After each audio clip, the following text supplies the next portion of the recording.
myself. Hey, hey everybody, and thank you for signing on to another live talk with Alex. I have a great panel of people on with me today. I'm going to kind of go ahead and just get it started because I'm about 3 minutes late. If you know me well, you know that I'm always a little bit late, just a little bit. But what I'm going to do is I have a great panel tonight. They are three really cool people.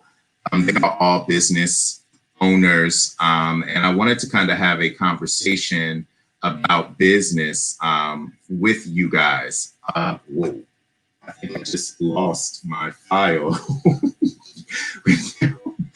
Their bios on it. That's crazy. But anyway, like, yeah, they are really great panelists. I'm excited to have them. And you know what? I did. Like, it was a file that was open on my screen that had all three of their bios on it for me to read. But since I just kind of lost them, I'm going to have to let them introduce themselves, which I guess would probably be great because they can kind of tell you what they do. And that really, really sucks. I can't believe that just happened in that moment. So anyway, I just want to say this. I'm going to open up with this. These are crazy times in our country. We saw a massive downturn in our economy. I believe that our GDP was like negative 5% at one point. It was a massive drop. So businesses have kind of been hurting, and they've been kind of having to readjust the way they operate. And so I felt like it was really good to kind of bring some business owners on here to kind of see and hear their perspective on different things. And so I'm going to go ahead and bring them in. I'll let them introduce themselves since I kind of lost the file. It seems like I've been having a lot of technical difficulties tonight, but that's fine. So we'll go ahead and bring them in. All right. So we have Nathaniel Portis. Matthew Portis. I know Matthew for way back, and I call him Nate, but he goes by Matthew. So it's the same thing. He'll probably call me Jason at some point in this thing, but yeah, I'll go by Alex. We all have our allegiances. We have Kyle Ledford, and I also have Mr. Hector Bones. All right, so I'm bringing them in. Hey, everybody, let me go ahead and unmute your mics. And I think you muted yours on your own, Matthew. So you can go ahead and unmute yours. So I guess we can start off. I want you guys to kind of introduce yourselves, tell them what type of business you have, and how long you've been in business. And we can start with Hector, since he's actually the most local one to me. And we can go around to Kyle and then to Matthew. All right. So how long have you been in business, and what exactly do you do? Yes. Hi, my name is Hector Bones. I've been in business for about coming up on 5 years now in October. I'm owner and founder of Elevate Health and Performance, where we do personal training and physical therapy. And, you know, these has been unprecedented times for us, and also just kind of like a revitalization personally, just to be able to take a step back and really focus on the business than just the day-to-day grind of in the business. Kyle? Good evening. Kyle Ledford, owner of Ledford Funeral Home in Trenton, New Jersey. I've owned that funeral home for roughly 15 years. I've been a licensed funeral director in the state of New Jersey and in Pennsylvania for 25 plus years. And obviously with the nature of the business, I service grieving families throughout the tri-state area. Hey, sorry. And Matthew? All right, wonderful. Thanks for having me here, Alex. My name is Matthew Portis, and Nate is what I go by as well. I'm the inventor of the first commercial off-grid solar power workstation. It's a 100% off-grid powered utility service center, and we're installed in about a little over 100 locations across the U.S. and Canada. We're actually building up some new orders that are getting ready to go out to Miami-Dade, and California we're touching. So we've actually been around since 2009. Company is actually an engineering firm. We own all of our intellectual property, our designs, our patents. And the way we stay lean, the way we've stayed in business so long is we actually outsource all of our manufacturing. So we have manufacturers that are contracted to work with us and only us, and they've signed our NDAs and whatnot. And that allows us to stay lean, whereas we're not burning up a bunch of resources, office space, and the biggest resources, employee benefits, and things like that. We just kind of pay our manufacturers when we're ready to build, and we also get to maintain the quality aspect and make sure that they're built to our quality standard. Our technologies are expensive. We compete with the automotive industry. Our units start at about $25,000. They typically go for about 25 to 30,000 per unit. So it's something that takes a while to get circulating when you're competing with something in that price point. That being said, we've done very well as far as usually when we sell these, we don't just sell one, we sell on average about four. We're opening up, we're getting ready to launch a new product, a new tech, it's the same line, it's just a more enhanced technology we're excited about. We're going to be actually unveiling it at the United Nations in New York next year. So we're excited about that. And we're kind of on the grow and rising up, and hopefully, here to kind of talk with your audience, Alex, and a lot of and others, to kind of start discussing about the importance of manufacturing, particularly in the Black American community, because when we create manufacturing job products, we create manufacturing jobs, and if you're the innovator of that, you get to kind of decide what communities you can fund and fuel. So yeah, there you go. Matthew, I think you're jumping ahead of me a little bit there, sir. So it's good that you bring. Well, let's go back to the business model type thing. So we understand that you all have very different types of businesses. Where Hector has gyms and he does fitness. Kyle does funerals, and he's a mortician, and you are an engineer and an inventor. You don't necessarily have like a brick and mortar building that you actually work out of where customers come in.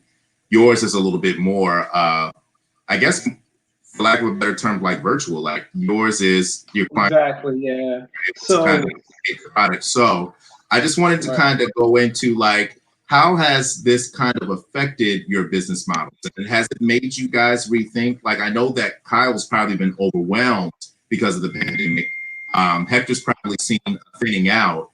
And I'm just kind of curious of how you've had to adjust, because colleges and universities and places like that that probably use your product. I mean, I'm not sure if you've seen an uptick or not. So out of curiosity, Kyle, and I guess you can go first, how has it had to make you rethink? How have you had to innovate to maintain your business during this time? Well, literally overnight, the funeral industry flipped upside down. And when you look at specifically the minority consumer or the minority griever, everything that they were accustomed to doing was removed from them. So first thing is going to the church. Well, the churches were closed. The next thing is some sort of outside expression at a cemetery. The cemeteries were closed. What's big for us, in our communities is elaborate services, limousines. Limousines were parked on the 2nd of April, and so they were non-functional. And so typically all of the things that, our communities look forward to in terms of funeral expression, it was a cease and desist immediately. And so what I, as well as many other funeral homes, had to do was literally overnight find a way for these persons to express their grief and go through the bereavement process almost without a funeral. Because there was one period of time, and again, I'm from New Jersey, so every state has their own kind of operating principles during the pandemic, where folks were not allowed in the funeral home, not allowed in the church, not allowed in the cemetery, and there were no funerals that were allowed.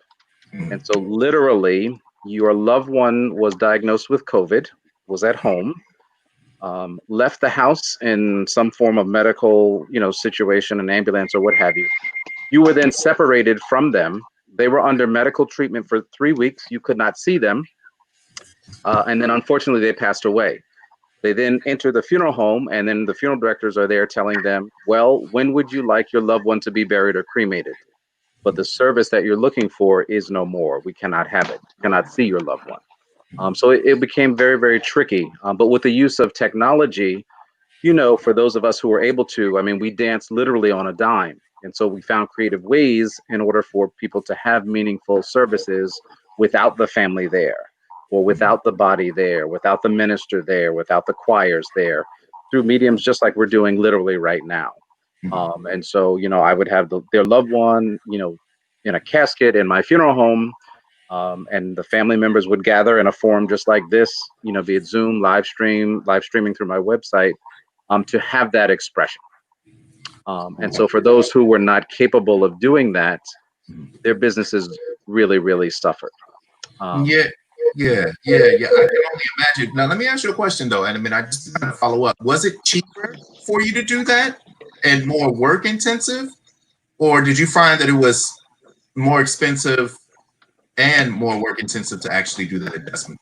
It was more intensive and more expensive. All of the normal processes to secure a deceased person, for lack of a better word, tripled. And so traditionally, I can go to a hospital alone, pick up someone, bring them back, and care for them in my facility. With COVID, I had to bring help because there was no help at a hospital. We're all very accustomed to seeing all of those trailers, those morgues.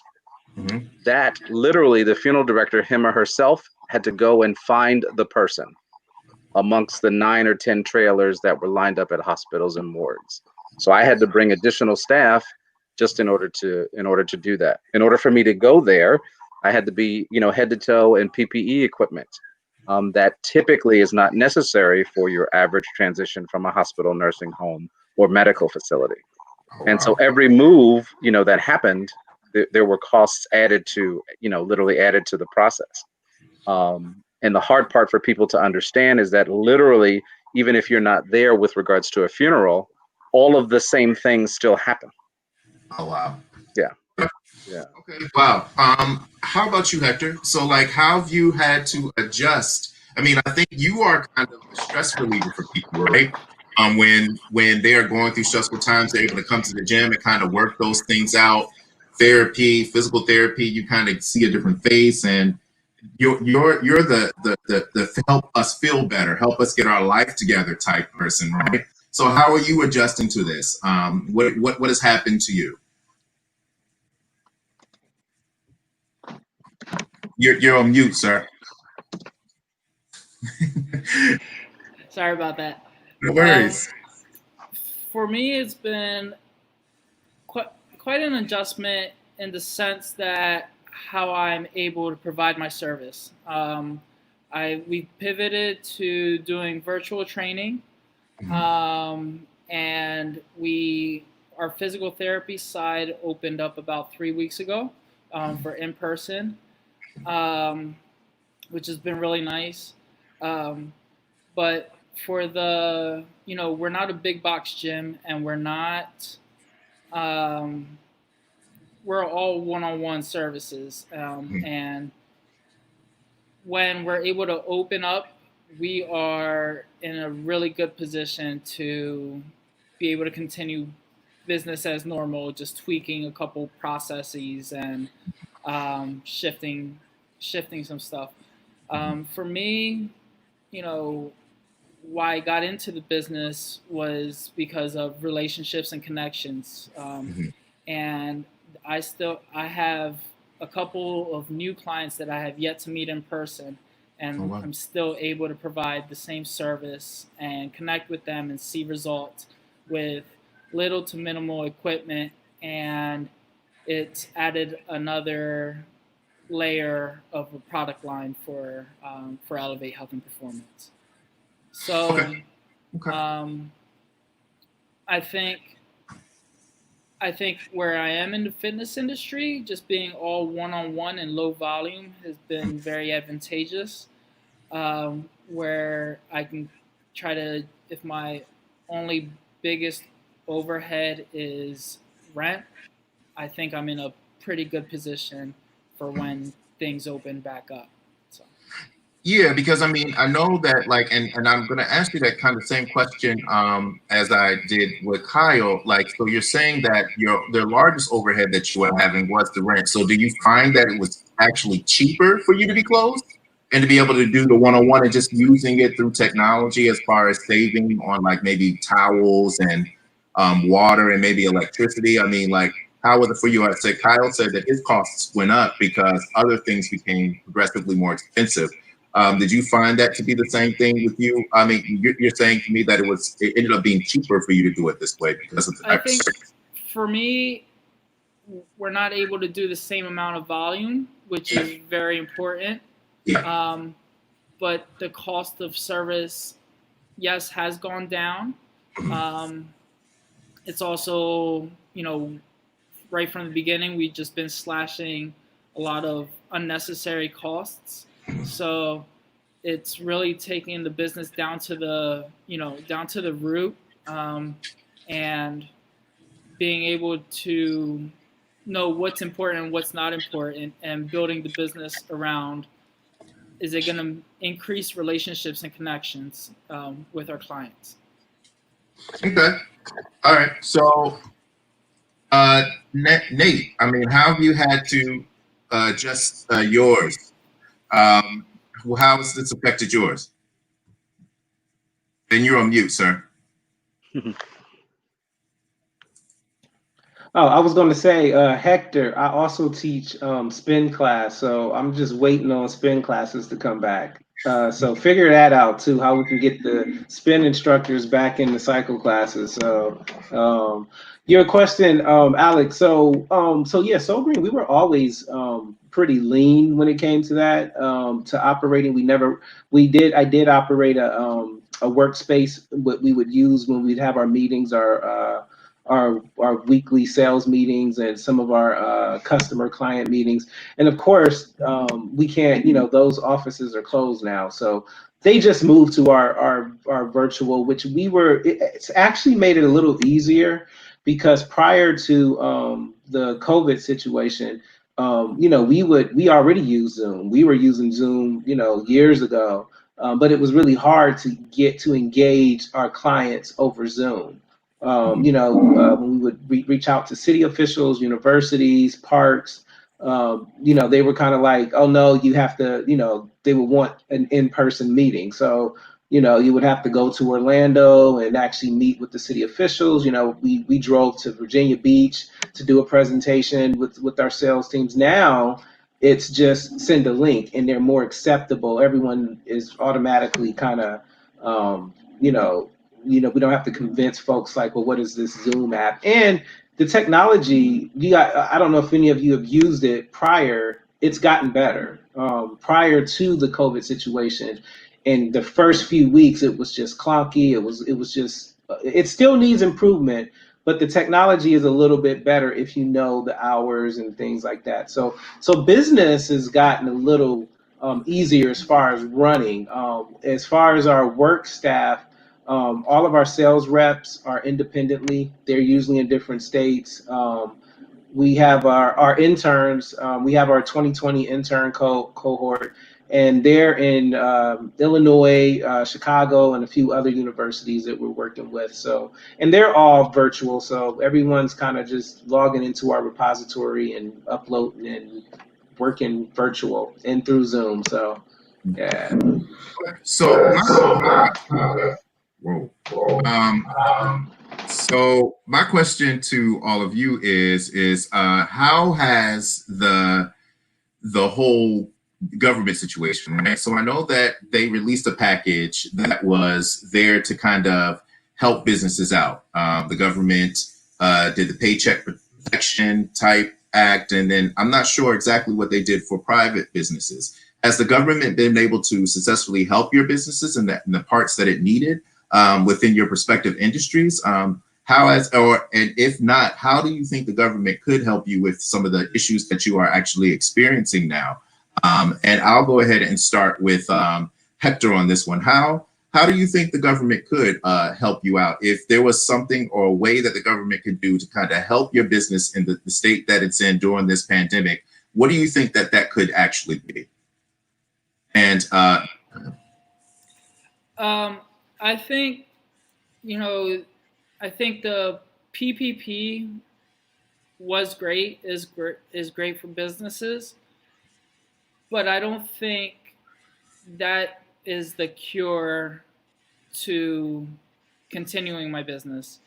I think if the point of the PPP was to keep people employed, that's great, but we need people to spend money at our businesses. So I would have preferred to see, money given to the community to spend money at our businesses to keep people employed, to stimulate the economy, rather than me be able to receive a lump sum to pay rent and employees, but there isn't any any service to be provided.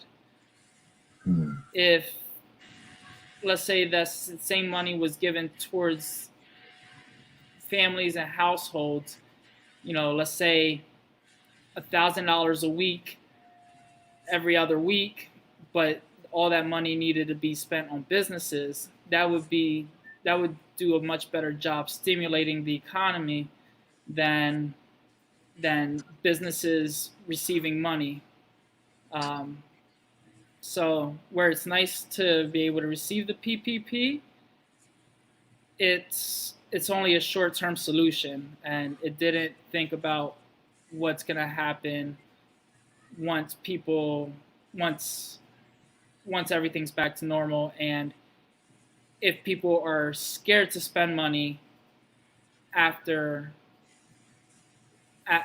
this is open, because people are going to be unsure and they're going to probably save more money than spend it. So yeah, I hear you. The thing for me is that I feel like for, I guess, your type of business is kind of like what people would consider to be like a bit of a luxury, right? So when you're talking about things that people make sure that they have, I mean, you're not like the basic need type business, even though you are. Health is very important, but I think when people think about what are the most important things that I need to spend my money on, I guess you're right. You're going to be the first thing that they cut back on, because they feel like you're like the more extra spending, right? You're not an electric bill or a water bill. You're not going to necessarily feed their children. So I definitely hear that. So do you think there should have been like some consideration on the types of businesses? Because you had to spend all the PP money by June, right? End of June, from what I understand. That was a part of the standard. So all that money had to be gone, or it was a loan for your business. But if you were able to spend it before June, it had the potential of becoming a growing business and it didn't have to be paid back. Is that correct? Well, we have until the end of the year to move to, how the PPP funds need to be spent. And yes, we are a luxury, I guess, per se, if you want to say personal training, but also health is very important. So it's more an investment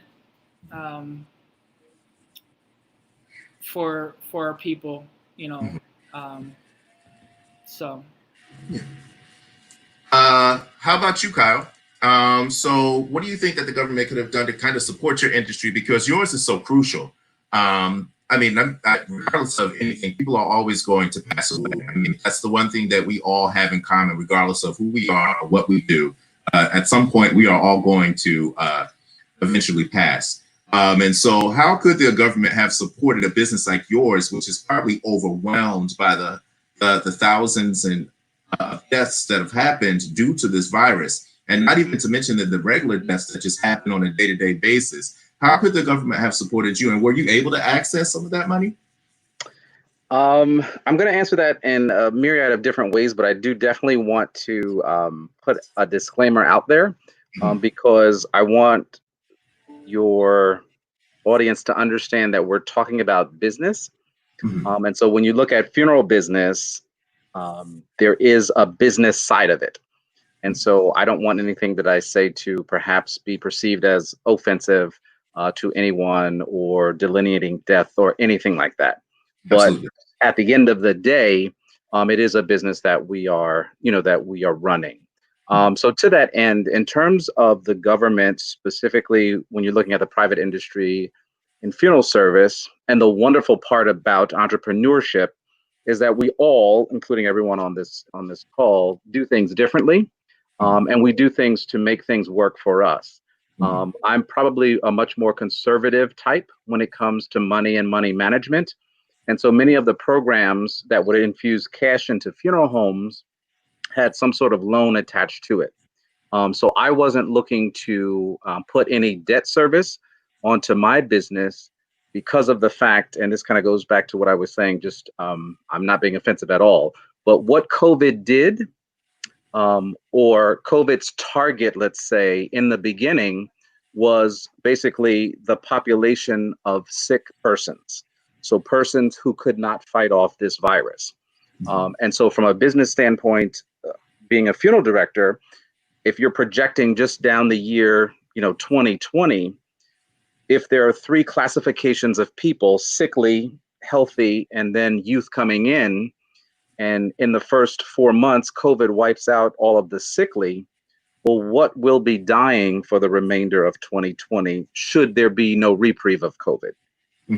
So I didn't want to bring on any debt service that I didn't have a projection where I could cover those expenses for the balance of the year, because your sick people in general have passed away, before the summertime. And so that's kind of how I looked at it, and kind of how I managed it for myself, because I didn't want to put a noose around my neck with something that I couldn't project or cover, which would in the end be of detriment to my business. But specific to the government, I think they could have done a better job of assisting the funeral service profession with regards to kind of what I talked about earlier, the PPEs, in terms of personal protective equipment for us to do our work. So if you watch kind of April, May, there was this either hoarding or management of supplies by the government. And those who could kind of get access to them were the major hospitals, the major medical groups, and things like that. Funeral directors weren't even a part of the discussion. And so, once the person finished their due in the hospital, then they came into our funeral homes. The second part of funeral home is home, where many of us live, with that same virus, with that same illness that we then had to deal with right there, literally in our homes. And so in terms of relief, I think the government could have done a better job with regards to distribution and the management of distribution for personal protective equipment for our funeral homes. I spent a whole lot of money, investment, in ensuring that myself and my staff had what they needed to do their jobs kind of during this time. But that was a heavy initial layout that the business, had to do, an investment that the business kind of needed to make. Wow. Yeah, I hadn't even thought about that piece of it all. I mean, because there was a heavy focus on hospital workers and getting all that type of stuff. And then I know even for the nonprofit that I worked for, when we were trying to order stuff for the future or trying to gather materials, we were locked out of even being able to do to order things for our organization. And we deal with seniors. And so with us trying to prepare for the comeback of the seniors and us trying to purchase things, like we could not find hand sanitizers, we could not find masks, we could not find any of these things. And so it's just like you had to become creative on how we were forced to shut down because we did not want to hurt our populations. So I definitely hear you with that. So just out of curiosity, I mean, do you think, and so you actually are able to kind of project how many people you may think are going to die, and that you'll be able to service down the line based off of, I guess, previous years. You can kind of gauge what the death's going to let. And you are actually in Trenton, in a city where I'm sure they have whatever types of records of, there's certain levels of violence, particularly in cities. And so you don't think that that's still going to balance out in a way? You think that, is the majority of your population of deaths, do they actually come from older people? Is that where you see the majority of the deaths come from? Since April the 2nd to last week, 95% of the deaths are COVID related. Okay. Violence still happens. Violence is way, way down. But that's not what we're seeing or what we're dealing with. Yes, it is happening. But it is definitely not, the paramount in terms of what we're handling across the nation. And even in your major cities, and you're hearing about the shootings and the killings, but when you line that up with, the cause of death being associated with COVID-19, it's a non-comparison. Okay. Nate, how can the governor, not the governor, the president, well, I guess your governor too can influence that kind of stuff too. How could the president or the government have helped businesses like yours? And did the government help businesses like yours? Did they consider, I know we have a Republican Congress right now, and not Congress, a Republican Senate right now, and a Republican president. They tend to focus on small businesses like yours. And so you're an entrepreneur. How could the government have helped you during this process? And you are on mute, sir. Yeah. There you go. So yeah, we're still technically, even though we've been building our product for 10 years, we're still considered the startup industry. And the government really doesn't help the startup industry. Startup industry is generally organic. In a sense, I think we did get we didn't get the PP, the loans that everyone was that's been going around. We did. Now, one thing that we do is we actually are being the innovation of the companies. We're the ones that come to the rescue of the industry. And I say that just to give an example today. I just told you we're pushing off we just put 2 orders in for some units that are going to Miami-Dade. Well, our products, we provide fiberglass, which we're fueling jobs. Just our fiberglass manufacturer, we sent the purchase order today, they were in the process of laying off about 4 people. Luckily, because we sent them this purchase order, they've got about another 4 weeks. Now, we fuel jobs. We don't create new jobs. We just fuel them, meaning the fiberglass manufacturer, for instance, builds fiberglass parts for In-N-Out Burger, Costco, and that's one of their largest customers. Well, Costco is shut down right now, so they don't have any indoor seating. So they're not ordering these fiberglass tables. So, if you go to a Costco, an In-N-Out Burger, the same manufacturer that builds that is the same manufacturers that are one of the manufacturers that builds our products. It's a very small world, a very, very small manufacturing world. People don't realize to build things to a commercial standard, there's not a lot of commercial manufacturers out there. Now, we have the best in the world. They come really quickly. They haven't missed a beat. They're ready to go. They're still working. That being said, also, even the steel, right? So we have a separate manufacturer for our steel. The welders, these guys weld for NASCAR, okay? Again, now their numbers are down, so they're looking for work. This will probably fuel them for about 6 weeks. And this is just 2 units. Imagine when we're pushing out 1,000 or 500 or whatever. So that's part of the reason the cost is so expensive. And then we have our PVSE systems, right? These are the fabricators, the guys that are wiring up the inverters and the panels, and these are the things that's going under the hood. Well, these are folks that work for Boeing, and they're contractors for those folks. Well, each one of these is fueling about 3 technicians. Okay. And then we have our crating, right? When we ship our product, it's basically a shed that gets built. It's a huge wood crate. That takes two guys, and then you have to ship it on the truck. And then at the installation site, we hire a whole crew to come out and install it. All of these are what's creating jobs. These are fueling jobs, right? These are already manufacturing jobs, but we're fueling them by creating a new product. So again, this is where this is the reason why government usually wants to fuel innovation of new technologies, right?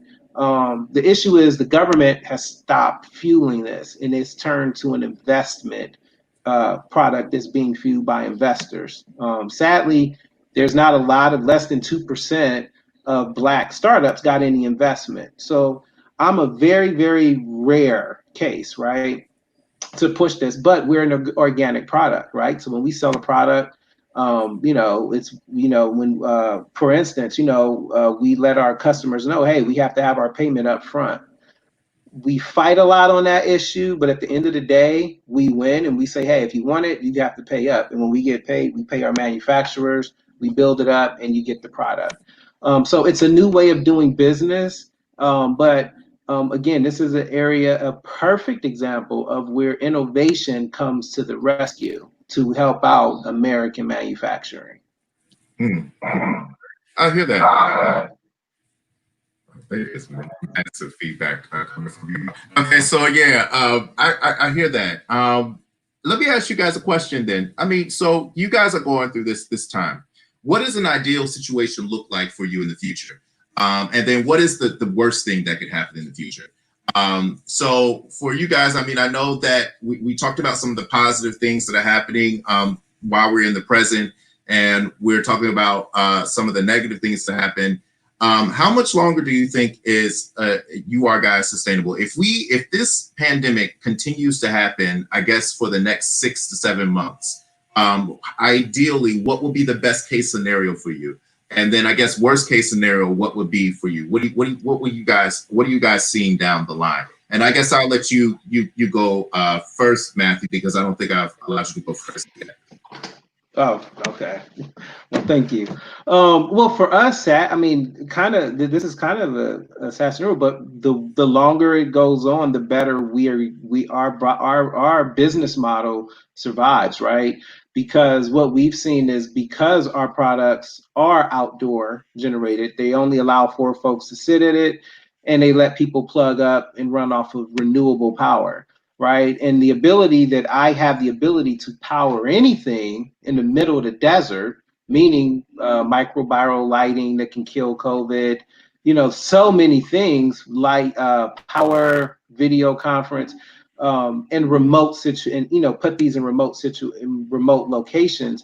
Now you're finding industries, parks, museums, facilities, and universities are starting to invest in their outdoor infrastructure, which was what we were pushing for the last 10 years. And it was kind of like, folks were stuck indoors, and now they're seeing the value of going outdoors. So for my business model, building up and investing in outdoor infrastructure and enhancing a new type of technology that's automated and the safe aspect of it. One of the great things about going forward is, and this is also in the startup industry, is we have broken out of the trend stage, right? So whenever all new technologies come in on a trend, however, there's a point when the trend ends and you have to say, are you still going to be relevant? The trend for us was solar power, right? The Go Green initiative, what happened under the Obama administration, which was invest in clean energy. Well, that trend was broken up by the current administration. However, we've been able to pivot off of that and remain by enhancing the technology as a technology rather than as a cost savings product. So for us, the trend is, as long as we're pushing that message and saying, hey, you need to invest in the technology for the service, for the automation, for the safety, and for the commercial standards. The fact that we use commercial, everything is commercial, we build to national safety compliances and things like that, it has helped us push forward in the new future. Okay. All right. How about you, Kyle? Okay. My business is a business of almost like touch, if you can think about it in that regards. Not necessarily physically touching Kyle, but the grieving family wants to touch their loved one, and not necessarily a hand touch, but be where they are. So one thing that would help, myself and the industry, kind of so to speak, going forward, is true data with regards to COVID-19. So specifically, does the virus live on in deceased people? The most effective way to manage the virus, within deceased people, so that then we can make decisions to better service the families who want to touch or be in the presence of, of their loved one. Worst case scenario is that our numbers continue to spike, and then the government in each of these various states continue to close or shut down. We are afraid, the industry is that mourners will lose value in funeral expressions for their loved ones, because there was a group of people for about 3.5 weeks whose funeral was basically me telling them, or the funeral industry telling them, I've got your loved one and I'm going to bury them on Thursday. You can't participate in any way, shape, or form. You can't see them. You can't come to my building. You cannot come to the cemetery. And so if we keep repeating that behavior, will consumers no longer find value in burying their loved ones or dealing with their loved ones in terms of some sort of memorial? Because they will, or potentially can, become accustomed to, the person dies, literally they just go off to wherever and life has to move on for us. And so the value of death, in Western culture is huge. And if we take that away by force of the government as a result of COVID-19 because of our unknowns, that can be very, very damaging for our industry. Although there will always be a need for someone to deal with the dead, but in what fashion, we just don't know. Oh, wow. I never even thought that. I was actually watching a show on Netflix the other day, and they were talking about how the funeral industry works, with the whole casket and the whole service. You're paying musicians, you're paying preachers. You're paying, it's a lot of people actually function off of the funeral industry. Mm-hmm.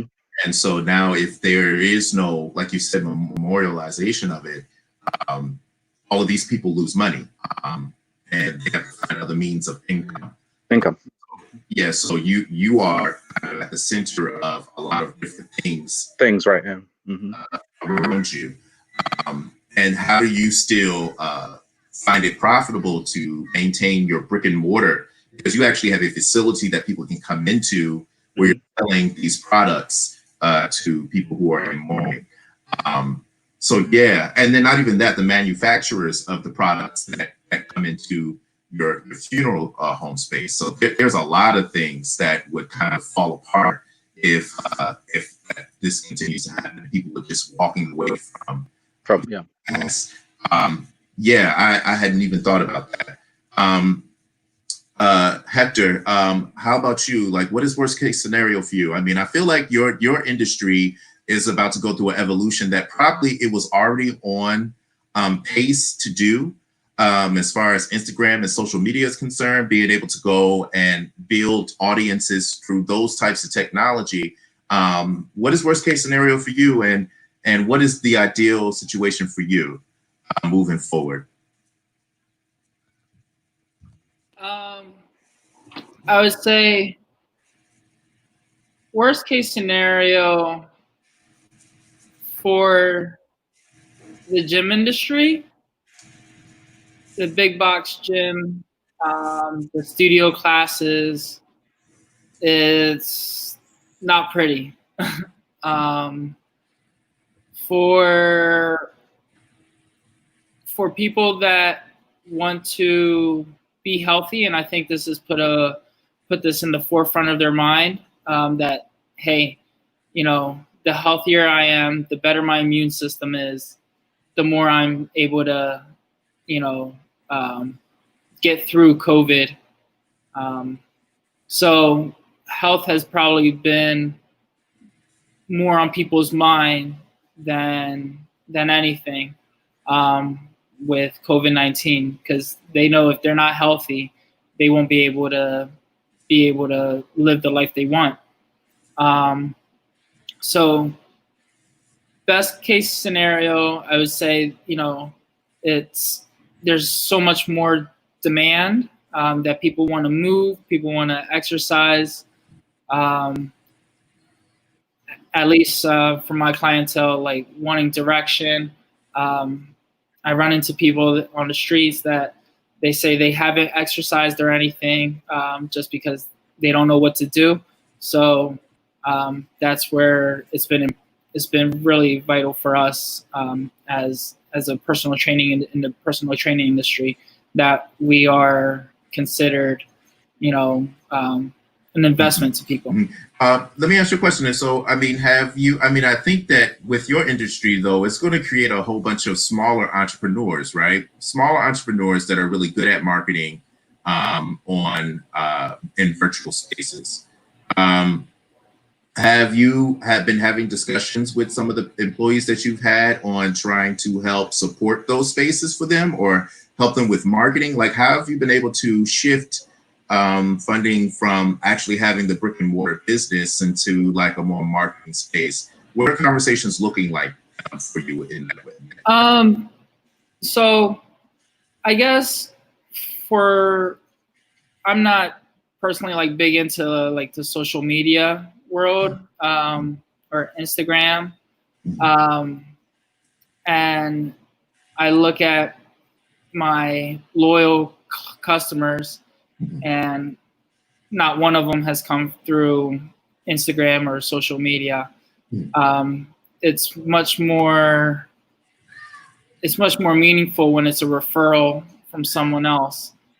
So I still think that much more marketing would be put towards the relationships and connections from my own customers than when I see when sometimes we get customers from Google or paid advertisements. They're not as loyal as a word of mouth. There's nothing more powerful than that. So I rather put more energy and emphasis on that than trying to be in the, hey guys, look at me through Instagram and social media. I hear that. Okay, I hear you. So, going back to this, and I guess because we are almost at an hour now, we're about 10 minutes away from it. All right. So what I want you guys to do is just give me a statement about who you are and what you want people to remember about your business and how they can contact your business. I love to support minority business owners.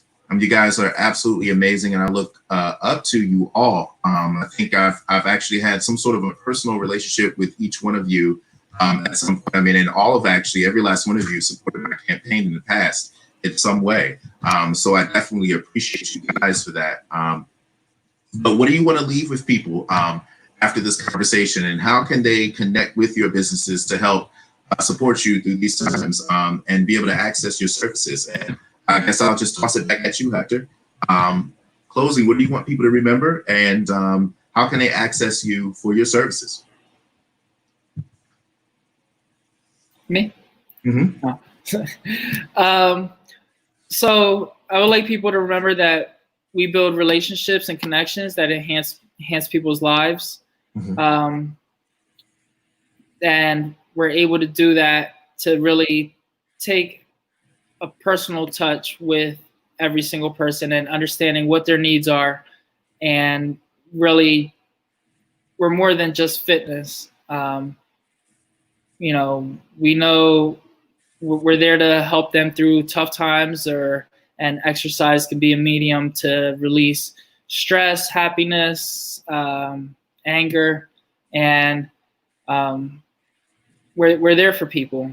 Our website is www.elevate.health, and people can find us through there, we do have a Facebook presence of Elevate Health Philly, and on Instagram as well, Elevate Health Philly.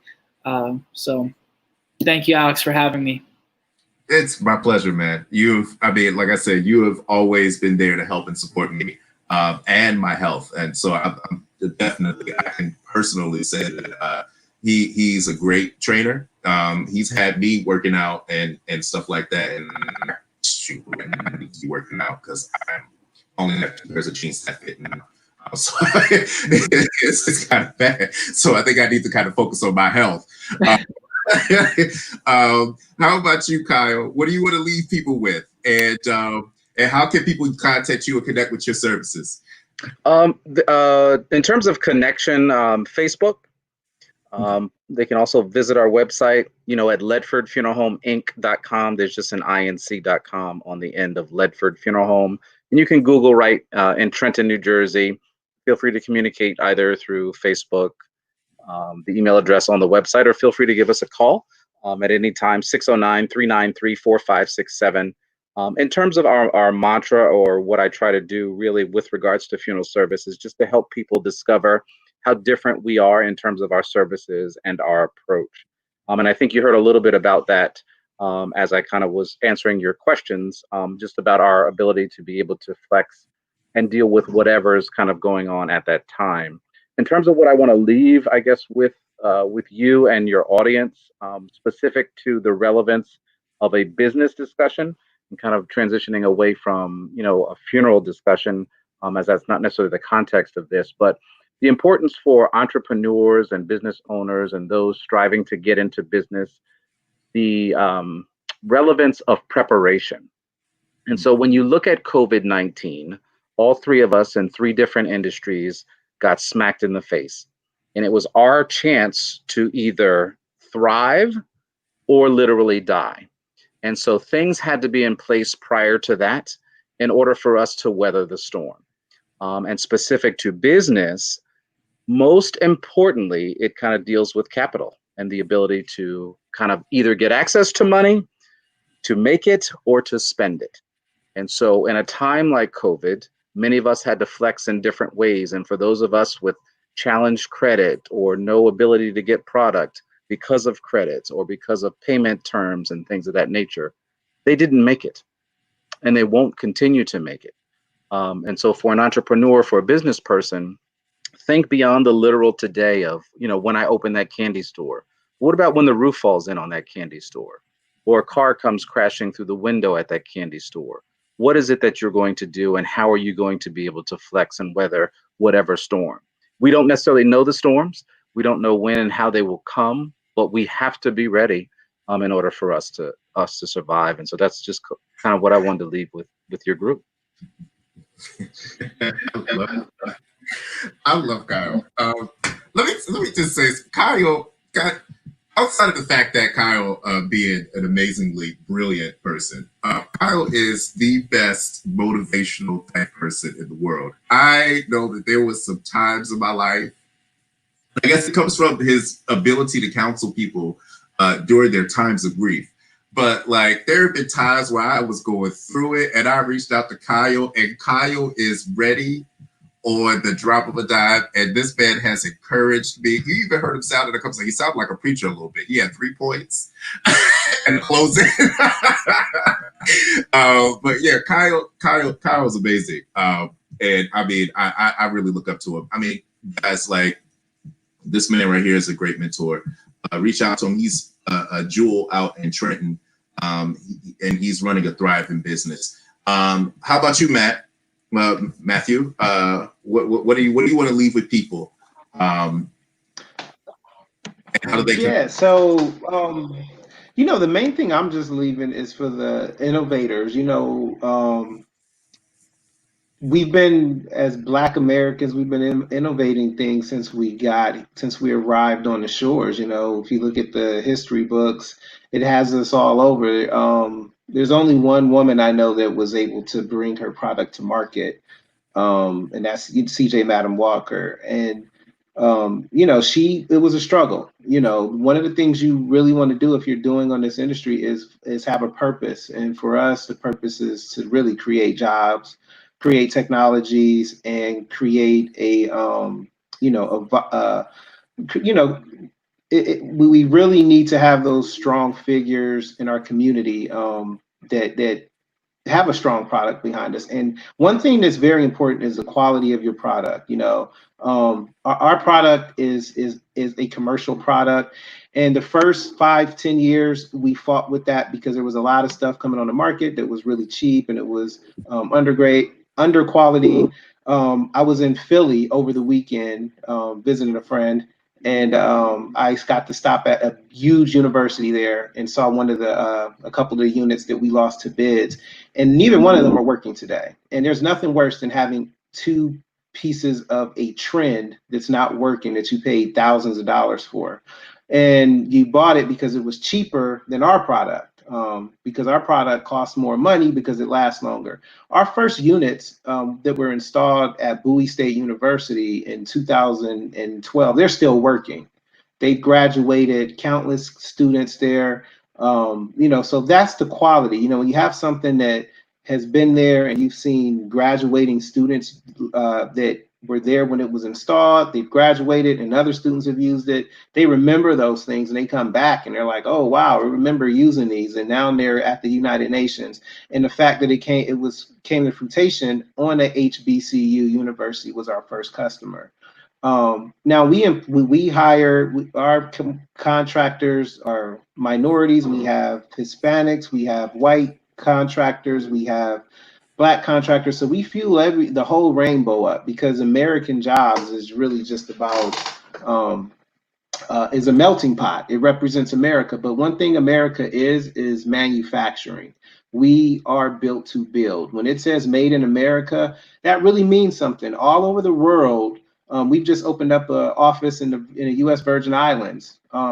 And that's in order to get our stuff into the Caribbean. And I'll tell you, everywhere they've always said, if you have an American product, it's hugely accepted in the world, on the global market. It's a lot harder to get a product that was made in another country to become globally accepted in the world. So I say that to all the American innovators out there. Keep pushing and don't give up on American manufacturing. It's a very small space out there, but it's a good space to be in. And you know, it's not a lot of funding, but startup money there. But it is something to, you know, once you get it going, you can make a large impact. And I think that, you know, I'm trying to see as many minorities get into that and create an impact in manufacturing as we can. So that's what I would leave you with on my end. All right, thank you. All right, thank you guys so much. All right, thank you for being on the Talks with Alex. I really, really, really appreciate you guys for saying yes so quickly. Like, I mean, I didn't even have to like really, y'all was just like, I said, can y'all do it? Y'all were like, yes, send me the link. With what time? And so I really, really appreciate you guys for your support. And I'm so glad that I have you guys actually in my network, because every last one of you have helped me along my path. I mean, I've known Matthew since I was at Howard. So I've known him for a long time. Before he decided to invent something, he was talking about doing that. It's amazing to see him now having invented. In fact, I knew Matt when he was in college to become an engineer. And so, like, it's crazy to see everybody and see where we are now. Thank you guys so much. I really appreciate it. I don't want to take up any more of your time. So I'm going to go ahead and do my closing statements. You guys can find them on social media. They've all shown you how to contact them and to connect with them. If you have any more questions or you want to know more about what they do, or you want advice from them on how you get started in a business that you have, I'm sure they would be more than happy. I know that Hector is a new father now with a beautiful baby girl. So he might not necessarily. And Kyle has stair steps of his kids. But yeah, I mean, like, but reach out. I mean, like, they are great people to connect with. I'm sure they will have lots of advice in whatever industry that you want to get. I know there are a lot of people who do physical training and want businesses for gyms. I know there are people who are funeral directors out there who are kind of curious about the industry, and I know that there are a lot of inventors and entrepreneurs out there that would love to connect with me. Feel free to reach out to them. All right. I'm going to go ahead and let you guys go, and I'm going to kind of close this thing out. All right. Thank you guys so much for being on. All right. That was a cool conversation. I really enjoy every last one of them, and talking to them one-on-one has always been a great thing for me. And so I just want to leave you with this. Like, we are going through some crazy times in this country. But I think that the thing that was said is that preparation always helps you for success. And so if you prepare for times like these, you can end up coming out still doing well, and even probably sometimes doing better. I've said in the past couple of shows that, I mean, I feel like in this situation, I'm actually going to come out of the situation a little bit better. I'm in school right now. I am doing well with a lot of committees and stuff like that. I'm using this time to connect with people. I started doing this every week to find some ways to be creative, you know, and so this is a time for you to regroup and really take assessment of yourself and say, you know, what things around me are producing?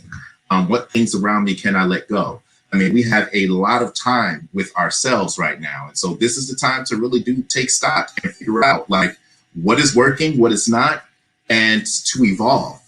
And so you got a lot of time with yourself. Be creative, learn new skills, learn new things to fill up the time, and try to fix some of these behaviors that you don't think are necessarily serving you, because this is actually the best time to do it. Come out of COVID-19 better. Take that anxiety and that frustration and that feeling of isolation and use that to create something beautiful. Start singing again, or start playing that instrument again, or learn that new language, or reconnect with that old friend and make a commitment to call some people weekly. Like, these are the types of things that will help us be prepared so that when we come out of this, we'll come out better. And we will have something that's a little bit more sustainable. All right. Thank you guys so much for taking the time to watch Talks with Alex. You can always watch me on my YouTube channel, which is JAY8390. You can look me up and find me on Instagram. It's j.alex.deering. You can find me on Facebook, of course. I have a like page, and I also have this page. Share, like, sending questions, sending me suggestions. If you'd like to be on this show, let me know. If you have any type of advice that you want to give me, go ahead and shoot me an email or shoot me a message. Comment and let me know. Shoot me a DM. And we can definitely talk about that. All right. Thank you so much. Be healthy and stay safe out here during the season. And I'll talk to you next week at 8 p.m. With Talks with Alex.